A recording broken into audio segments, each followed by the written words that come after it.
Alors, numéro 8, Jean-Christophe. Alors, Léo. Léo, je pense, gros accident de parcours, mais c'est pas dramatique, c'est pas dramatique. Alors, on va venir dessus rapidement. Donc, tout d'abord, ça c'est sa candidature de Léo. Je me souviens de votre conférence de bienvenue promotion janvier 2014. Vous nous avez dit, travaillez dur, 18 mois de formation, ça passe vite. 18 mois, ça va, c'est long, on a le temps. Eh bien, j'en témoigne, comme je le suppose tous les étudiants, court, ou plutôt 18 mois de formation intensive, rythme de tamis, ça c'est court et c'est énorme. C'est énorme dans le sens où un néophyte comme moi en ligne est passé pendant cette période au zéro à un autre niveau que j'ai du mal à évaluer pour l'instant, mais j'y reviendrai. Et je pense, encore une fois, Léo, que ce qui vous a manqué, c'était l'entraînement. D'accord? Et c'est dommage parce qu'effectivement, avec 1, 2, 3 mois d'entraînement, vous auriez pu effectivement faire une belle compétition parce que vous aviez quand même un bon niveau. Et c'est vrai qu'effectivement, vous nous faisiez de très bons trades, vous avez beaucoup appris. Maintenant, le fait effectivement de passer la compétition, de commencer le réel, catastrophique. C'est catastrophique, mais c'est pas grave. C'est une excellente leçon et j'espère effectivement que vous avez appris des choses de tout ça. Donc, j'ai comme les étudiants bossé énormément et en plus vous avez eu une année difficile hein, sur le plan personnel, sur le plan professionnel. En plus vous avez un job à plein temps, vous le cumulez avec la TKL, donc pas évident. Mais voilà, l'essentiel c'est que vous avez appris beaucoup de choses. Alors, je répondrai, Marwan, reposez-moi la question à la fin, d'accord? Je répondrai aux questions à la fin, d'accord? Parce que là, on a encore des choses à travailler. Tout à l'heure, je répondrai à la fin, d'accord? Donc, je continue.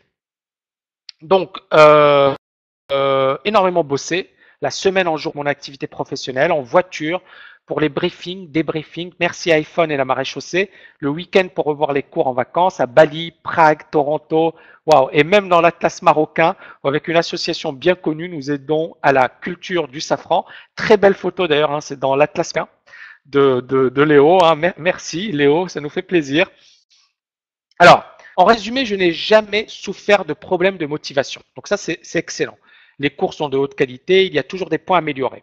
Le seul point noir pour moi a été de cumuler trading et activité professionnelle. Cela m'a fait perdre beaucoup de temps et j'ai une importance lacune. Et en plus, problème personnel, hein, vous m'en aviez parlé par mail, hein, je ne vais pas dire ce dont il s'agit, mais bon, voilà, problème personnel et non des moindres, professionnel, et bien évidemment, voilà, bon, il y avait quand même. Donc, ça m'a fait perdre beaucoup de temps et j'ai une importante lacune. Je n'ai quasiment pas tradé en réel. Donc, vous commencez la compétition comme ça. Donc, novice, une année chargée, beaucoup de travail, vous êtes fatigué, mais voilà. Voilà pourquoi je ne peux pas évaluer mon niveau et je n'ai pas suffisamment d'expérience de la gestion des biais psychologiques en trading en réel. Et j'ai pourtant besoin de connaître cet aspect fondamental de la formation. Alors, généralement, ce que je demande aux étudiants, mais ça vous le savez Léo, c'est de s'exercer 2-3 mois avant. Hein. Mais bon, voilà. Donc, normalement, je n'aurais même pas dû accepter Léo. Mais voilà, comme il a quand même bien bossé cette année, il a été régulier, etc. Bon. Et j'ai pourtant besoin de connaître ça. Hein. Vous nous l'avez assez répété, Tammy, et j'en suis convaincu. À ce titre, je pense que la compétition doit pouvoir m'en dire plus sur mon niveau et continuer à l'améliorer. Cette compétition est le point d'orgue de la formation. Je trouve dommage pour moi de ne pas en profiter. Alors, même si je ne pense pas avoir atteint mon niveau optimal, au vu de ce que je viens de vous expliquer, je décide de poser ma candidature à la compétition de janvier 2015. Ça passe ou ça casse. Ça a cassé, mais c'est pas grave. Je pense que vous avez appris pas mal de choses. Mon objectif pour la compétition est avant tout de me confronter aux émotions du réel. Je souhaite bon courage et bonne chance à tous les compétiteurs. Alors, la performance. Léo, il commence gentiment avec petit gain, et puis c'est la descente. Et là, pas top du tout. Et puis effectivement, dernière journée, pas top du tout. Alors, c'est pas dramatique, moins 15,4%. On a eu pire, Léo. Hein. On a eu pire, on a eu pire, on a eu pire. Maintenant, c'est surtout psychologiquement, vous avez raté, vous n'étiez pas du tout dans les marchés. Premièrement, votre stop était trop proche, vous aviez peur de vous faire stopper, vous gériez mal vos positions, vous ne teniez pas vos positions, etc., etc. Bref, il y a eu pas mal de points effectivement qui n'étaient pas bons. Votre probabilité de succès a baissé par rapport à avant, puisque auparavant, votre probabilité de succès, elle était de 90%, 100%. On est bien d'accord, Léo, hein. Vous aviez une très bonne probabilité de succès. Donc, probabilité de succès en baisse, performance pas top, alors qu'avant, c'était quasiment tous les jours, ils nous postaient des super bons trades. Donc, la transition, et c'est tout à fait logique. C'est tout à fait logique. Moi, pour moi, il n'y a pas de... Maintenant, le plus important, c'est effectivement d'apprendre. Et donc là, c'est intéressant, on va revenir sur le message de Léo. Donc, bonjour Tammy, bonjour à tous les Técaliens. C'est plutôt avec un sentiment de déception que je vous écris ce post. Alors moi, franchement, Léo, je pense que voilà, il y a pas à être déçu. Il fallait juste être réaliste. C'est tout à fait logique. Et surtout, est-ce que vous avez appris de tout ça? D'accord? Pour moi, c'est ça le plus important. Ok? Donc, déception car je pensais véritablement mieux faire durant la compétition et pour moi assez inattendu. Moi, je pense que vous avez été désarçonné par les premiers jours, Léo, hein. Je pense que il y a eu ce côté, la psychologie, le fait également que vous tradez depuis votre travail, c'est-à-dire que vous avez quand même votre activité plus le trading plus bien évidemment le passage au réel, plus la compétition, ça fait beaucoup de stress. Ça fait beaucoup de stress. C'est-à-dire déjà quelqu'un qui traite de chez lui tranquillement, sans être au boulot, sans être, parce qu'en plus vous me l'aviez écrit, voilà, il y a des personnes qui passent dans votre bureau, etc., etc. Vous êtes dérangé en permanence, donc ce n'est pas du tout évident. Alors il y en a qui le font, et c'est clair que c'est pas une, mais en même temps ce n'est pas du tout évident, hein. Donc je n'avais pas véritablement d'expérience en trading réel, mais je ne pensais pas que ce serait vraiment un problème. Les 1 000 € engagés, j'avais considéré qu'ils étaient perdus d'avance et je n'y accordais pas aucune importance. Le début de la compétition a bien démarré, plus 2,9%. J'étais serein, j'attendais d'arriver à plus 5% pour tripler mon risque. Je me sentais dans la zone, il n'y avait qu'à reproduire la même chose tous les jours en respectant mon money management. Puis j'ai eu une perte, puis deux, et je suis passé en négatif. Et là, je n'étais plus là. En poker, cela s'appelle le tilt. Et bien, c'était un peu ça. Pour résumer, la psychologie a pris le pas sur le rationnel. Mes prises de décision étaient systématiquement dégradées. Suractivité, envie de me refaire, mais surtout de me refaire vite. Objectif plus 5%. Et ça, c'était catastrophique. Et Léo l'avait écrit, il avait dit, j'ai envie de me refaire. Et je lui avais dit, non, restez à votre même niveau. N'augmentez pas votre risque. N'augmentez pas vos positions. C'est ce qu'il n'a pas fait. Il a augmenté ses positions. Ce qui se passait, ce qui s'est passé, c'est la chose suivante. C'est qu'effectivement, le risque, donc, on a une hausse, d'accord, du risque. Mais le problème, c'est qu'il y a une hausse de la taille. Or, pour éviter de se faire stopper, je ne vais pas mettre un stop à 5 pips ou à 10 pips. D'accord? L'idée, c'est, si j'ai vraiment une conviction, je peux placer un stop à 20 pips. Et qu'est-ce qui s'est passé pour Léo? Comme la taille avait augmenté, son risque augmentait, et donc quand il voyait le marché partir contre lui, au lieu d'attendre et de se dire j'ai un bon diagnostic ou j'ai une bonne analyse, je tiens ma position et puis bien évidemment ça va repartir dans mon sens, il se faisait sortir sur finalement une petite baisse et puis le marché allait contre lui. Et, et c'est ce qui est arrivé. C'est ce qui est arrivé à plusieurs reprises. Et c'est ce qui est arrivé à plusieurs reprises. Et c'est là où vous voyez que si vous n'avez pas un bon money management, si effectivement vous prenez des tailles trop importantes par rapport à votre risque, vous allez vous faire massacrer. Donc toujours la gestion de risque. Et j'ai bien développé cet aspect durant le cours sur les US.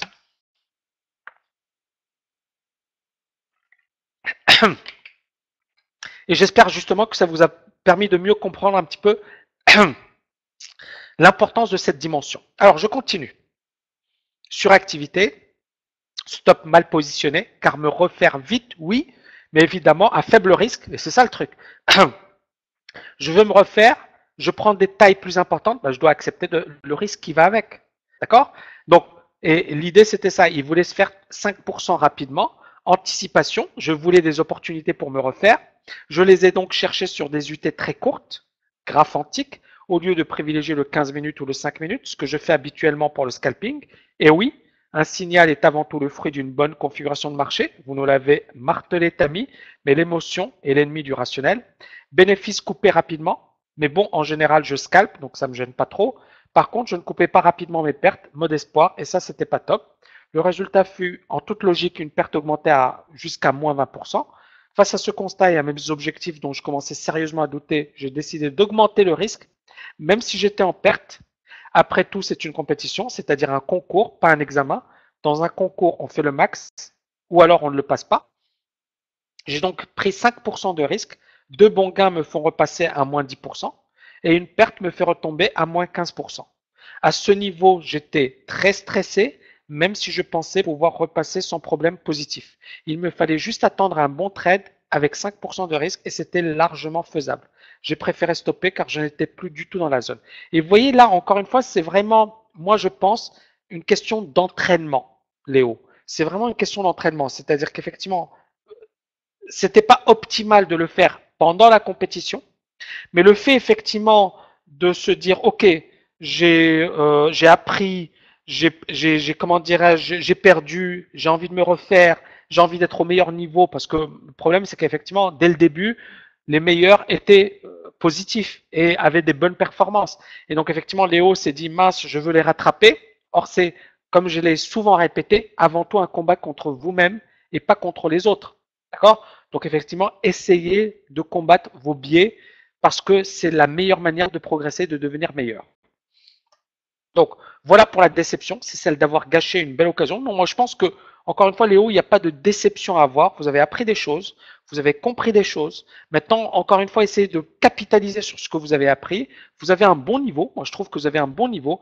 Maintenant, c'est juste le passage au réel. Essayez de faire en sorte que ce soit intelligent. Ne prenez pas de risques énormes. Au début, bien évidemment, vous devez apprendre. Vous avez déjà beaucoup bossé, beaucoup progressé. Il reste plus grand chose. Maintenant, voilà, vous avez appris, vous avez tiré des leçons de cette compétition. C'est une excellente chose pour la suite. Et c'est très très bien, je dirais même, de commencer par un échec. Parce que c'est comme ça qu'effectivement, on progresse. D'accord? Si on commence par un succès, qu'est-ce qui se passe? Ça monte à la tête, on a la grosse tête. Et puis, bien évidemment, quand on perd gros. Donc, c'est bien de commencer par un échec parce que ça vous permet effectivement de relativiser, essayer de tirer des leçons et bien évidemment de monter en puissance par la suite. Donc les points positifs, sans aucun doute, le money management. J'ai fait tout de même pas mal de trades et pourtant ma perte n'a été au maximum que de 20%, ce qui est quand même pas mal. Tous les jours, j'ai recalculé la taille de mes lots en fonction de l'instrument et du cours journalier de l'euro. Par exemple, si je tradais une paire en yens, disons à UD yens, je prenais le cours du jour de l'euro yen, du jour à plein 1. J'ai affronté mes biais psychologiques. Je pense sincèrement que c'est une obligation, c'est clair. Sinon, c'est théorique et on ne sait pas ce qu'est de le vivre pleinement. Je suis persuadé que si je n'étais pas parti en perte dès le début, j'aurais eu de bons résultats, c'est clair, mais voilà, c'est comme ça. Le fait de m'a donné toutefois énormément d'expérience dans la gestion des biais étudiés dans la formation. Je tiens à féliciter tous les participants, en particulier ceux en tête du peloton, mais tous les participants n'ont pas démérité. Leurs résultats sont impressionnants, mais pas une surprise. Voilà, et c'est important ce que vous avez écrit. Ce n'est pas une surprise. Personne n'est surpris par les résultats. Parce que les résultats sont le fruit d'un travail. C'est-à-dire ceux qui sont en top de classement ont bossé et méritent. Et on parle beaucoup de méritocratie, donc voilà, la méritocratie à la française. Et je pense que moi, j'adore le trading parce que c'est véritablement une activité méritocratique, c'est-à-dire encore plus que les grandes écoles. Encore une fois, les grandes écoles, quand on voit le pourcentage d'enfants bien nés qui font des classes prépa, ce qui ne veut pas dire qu'ils ne méritent pas, attention, mais être issu d'un milieu de fils d'ouvriers ou d'une classe sociale défavorisée et faire une grande école, c'est presque miraculeux. Hein. Par contre, en trading, et c'est ça la beauté du trading, c'est effectivement, on a des polytechniciens, on a eu des HEC Paris, on a eu des centraliens et on a des parfaits autodidactes. Et encore une fois, la réussite dépend avant tout de votre travail. Le diplôme, on s'en fiche. Et c'est ça ce qui est beau. Le milieu social, on s'en fiche, excusez-moi. La religion, l'origine, etc. Tout ça, on s'en fiche. Le plus important, c'est le travail. Et c'est ça ce qui est beau dans le trading. C'est la méritocratie, une véritable méritocratie. Et les personnes qui sont en top de classement au sein de cette compétition, bah, méritent tout simplement. Voilà, il n'y a pas de photo. Donc, je tiens à féliciter tous les participants, en particulier ceux en tête de peloton, leurs résultats sont impressionnants, mais pas une surprise. On se doutait bien qu'ils allaient cartonner et c'est confirmé. Encore bravo. Et on est parfaitement d'accord. Pour ceux en négatif, eh bien, il y a forcément du positif.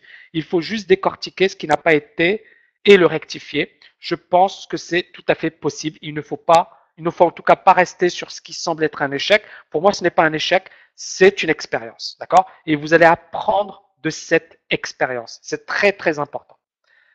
D'accord, Philippe? Voilà. Alors, je fais une petite pause de 5 minutes et on se retrouve. Alors, on va commencer par les positifs et on va commencer par le numéro 7, François. D'accord? On se retrouve dans 5 minutes. À tout de suite.